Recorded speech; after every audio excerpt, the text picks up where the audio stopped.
welcome back to my YouTube channel Shades of AIIMS. I lucky Bansal MBBS third year student AIIMS Kalyani. आज इस video के अंदर मैं आप सबके साथ ये डिस्कस करने वाली हूँ कि मेरी नीट 2020 में 610 मार्क्स कैसे आए और मेरी क्या स्ट्रेटेजी रही थी और मैंने लास्ट के 1-2 महीने क्या प्रैक्टिस की थी, किस तरीके से मैंने पढ़ाई की थी। मैंने तो नीट 2020 में दिया था और अब मैं थर्ड ईयर की स्टूडेंट हूँ, लेकिन अभी जो कंपटीशन बहुत ज्यादा टफ हो चुका है। अब हमें 600 मार्क्स से कुछ नहीं होने वाला। लिटरली हमारा जो टारगेट होना चाहिए वो 660 या 70 मार्क्स का होना चाहिए। हम एक्सपेक्टेशन ही 600 के रखेंगे तो उससे हमारा सिलेक्शन के चांसेस बहुत कम हो जाते हैं। तो अपना 650-660 मार्क्स तो अपना टारगेट हमारा होना ही चाहिए। देखो, मैं एक ड्रॉपर स्टूडेंट थी तो मेरे पास बोर्ड का कोई प्रेशर नहीं था, तो मैंने पूरे साल जितनी भी यूनिट थी उसको अच्छे से पढ़ाई की, उन सबकी अच्छे से प्रैक्टिस की। इसलिए लास्ट के 2 महीने में अपना रिवीजन को बहुत फास्ट कर पाई और प्रैक्टिस भी अच्छे से कर पाई। क्योंकि अगर हम कुछ भी टॉपिक छोड़ते हैं लास्ट के टाइम के लिए तो वो हम कभी भी कवर नहीं कर पाते। जो हमने पहले से पढ़ा होता है हम उसी को ही फास्ट रिवाइज कर पाते हैं। कि जो चीज आपने पूरे साल पढ़ी है आप उसी को रिवाइज करो बार बार, ताकि आपका उसमें एटलीस्ट अच्छा स्कोर हो सके। तो जो यूनिट आपसे रह गई है आप उस यूनिट को छोड़ दो, क्योंकि जब आप प्रैक्टिस करोगे तो अपने आप उस यूनिट को कवर कर लोगे।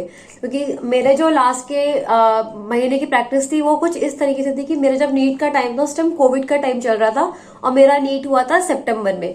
तो उससे पहले 1-2 महीने पहले हमारी जो टेस्ट सीरीज होती थी मैंने वो रेगुलरली दिए। मैंने लिटरली रोज टेस्ट दिए 2 से 5 के टाइम में, क्योंकि उस टाइम नीट का टाइम यही है हमारा। उसके बाद मैं उसको एनालाइज भी करती थी। इससे मेरी प्रैक्टिस बहुत ज्यादा इंप्रूव हो गई थी और मेरा जो क्वेश्चन करने का तरीका था वो भी बहुत शॉर्ट तरीके से और जल्दी होने लगा था। लेकिन ये सब चीज कब होगी? जब हम अच्छे से चीजों को रिवाइज करते हो जाएंगे। जैसे आपने प्लान कर रखा है कि आप कल कोई टेस्ट देने वाले हो, क्योंकि आपके लिए शायद पॉसिबल ना हो कि आप फिजिक्स को रिवाइज कर सको, केमिस्ट्री को रिवाइज कर सको, लेकिन आपके पास ये है ना कि आप बायोलॉजी के एनसीईआरटी को एक दिन में आराम से 5 से 6 चैप्टर अच्छे से पढ़ सकते हो एनसीईआरटी से। तो जो चैप्टर्स आपके नेक्स्ट डे टेस्ट सीरीज में आने वाले हैं, फिर एनसीईआरटी को पहले कंप्लीट करो, क्योंकि बायोलॉजी को पहले कंप्लीट करना इजी है।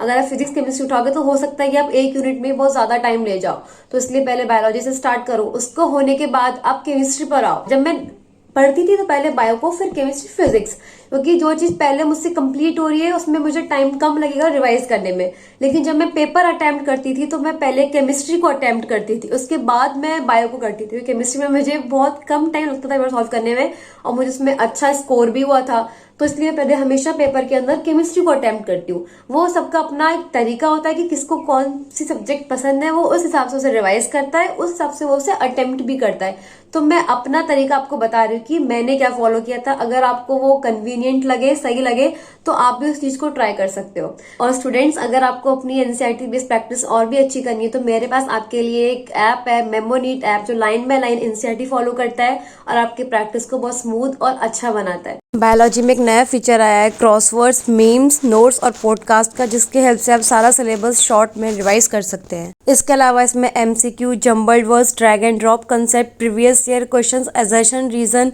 और टेस्ट सीरीज, इससे आप अपनी प्रैक्टिस को बहुत ही स्मूथ और बेटर बना सकते हो। सेम चीज हमारे पास केमिस्ट्री और फिजिक्स में अवेलेबल है। फिजिक्स में आपके पास लेक्चर वीडियोस है और फिजिक्स के सारे फॉर्मूला है, उनके बेस्ड क्वेश्चंस है।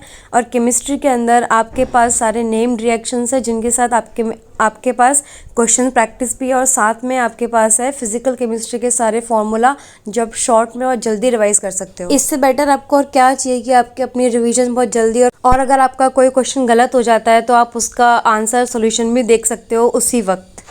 और आप लोग मेरा कूपन कोड SOA300 यूज कर सकते हो टू गेट एक्स्ट्रा 300 ऑफ। बाकी सारी डिटेल्स मैं डिस्क्रिप्शन बॉक्स में शेयर कर दूंगी, आप लोग वहां जाकर इस ऐप के बारे में जान सकते हैं और इस ऐप को देखिए, अपनी प्रैक्टिस को और भी अच्छा और बेस्ट बनाइए। मैंने कल कोई टेस्ट अपना सोच रखा है कि मुझे टेस्ट देना है, इस टॉपिक का देना है, तो मैंने उसका कुछ एनसीईआरटी का पार्ट पहले पढ़ के रख लिया और मैंने अपने केमिस्ट्री के नोट्स पढ़ लिए और मैं फिजिक्स का सिर्फ फॉर्मूला देख के मैं टेस्ट देने बैठती थी। उसके बाद जब मैं टेस्ट को एनालाइज करती थी अगर मेरा कोई क्वेश्चन गलत है तो मैं उस टॉपिक को, कंसेप्ट को फिर से पढ़ के उसके 2-3 क्वेश्चन प्रैक्टिस करके फिर मैं उसे छोड़ती थी। जिससे क्या होगा कि मुझे वो कंसेप्ट अच्छे से समझ में आ गया। एक मैं सिर्फ प्रीवियस ईयर पर ही रही हूँ और जो मेरे टेस्ट सीरीज चलती थी मैं उस पर रही हूँ। प्रीवियस ईयर्स हमारे लिए सॉल्व करना बहुत ज्यादा जरूरी है, क्योंकि प्रीवियस ईयर क्वेश्चन से 70% सिलेबस हमारा वही होता है, मतलब 70% क्वेश्चंस प्रीवियस ईयर्स वाले ही होते हैं, बस थोड़ी लैंग्वेज को टर्न कर देते हैं। बाकी क्वेश्चंस और कंसेप्ट सेम वही होते हैं, वही फॉर्मूला लगना होता है, वही तरीका लगना होता है। लेकिन जो प्रीवियस ईयर आप कोशिश करो कि आप उसको रोज एक को सॉल्व करो, क्योंकि प्रीवियस ईयर मेरे हिसाब से सॉल्व करना बहुत जल्दी होता है, क्योंकि उसकी लैंग्वेज हमारी जो टेस्ट सीरीज होती है ना उससे भी बहुत ईजी होती है, क्योंकि वो सिर्फ एनसीईआरटी बेस्ड होती है पूरी। तो उससे हमारी है ना एनसीईआरटी बहुत अच्छे से रिवाइज होती चली जाती है। वीकली कोई टेस्ट सोचा है कि आपको वीक के एंड में एक टेस्ट देना है, उसका फुल सिलेबस है, तो आप पूरे जो 5 दिन है ना आप प्रीवियस ईयर प्रैक्टिस करो, कोई 5 पेपर, आपका सारा सिलेबस रिवाइज आराम से हो जाएगा, इसकी पूरी गारंटी है। मतलब आपका कोई टॉपिक नहीं छूटेगा। जो टाइम रह गया है उस टाइम मैंने कम से कम 16 आवर की मैंने पढ़ाई की थी, और आपको भी इतनी करनी पड़ेगी, क्योंकि नीट क्रैक करना है, कोई मजाक नहीं करना है हमें हमारे फ्यूचर के साथ, और हमें एमबीबीएस करनी है, हमें आगे अच्छा डॉक्टर बनना है, तो उसके लिए हमें थोड़ा तो सेक्रीफाइस करना होगा। तो 6 घंटे की स्लीप बहुत है, बाकी का टाइम आप पूरा अपनी पढ़ाई में यूटिलाइज करो। हो सके तो थोड़ा मैनेज करके चलो टाइम को, क्योंकि अगर आपने टाइम मैनेज करना सीखा तो आपको अपने आप आपके थोड़ा स्मूथ हो जाएगा, ज्यादा परेशान नहीं होगे। तो यही चीज होती है जो आपको थोड़ा एंजाइटी वगैरह स्ट्रेस से बचा सकती है एग्जाम टाइम। इस तरीके के पढ़ने की वजह से मुझे एग्जाम टाइम बहुत हेल्प हुई थी, और 2 से 5 के टाइम मुझे नींद भी नहीं आई थी, क्योंकि मैंने उसी टाइम प्रैक्टिस करी हमेशा। तो मैं आपको भी यही एडवाइस करूंगी, आप भी यही चीज फॉलो करें। और जितना मैंने किया था लास्ट के 1-2 महीने, और जिसने मुझे हेल्प किए थे 110 मार्क्स स्कोर करने में पूरे टाइम, जो मेरी प्रैक्टिस टाइम रहा है, वो सब कुछ मैंने आपके साथ शेयर किया।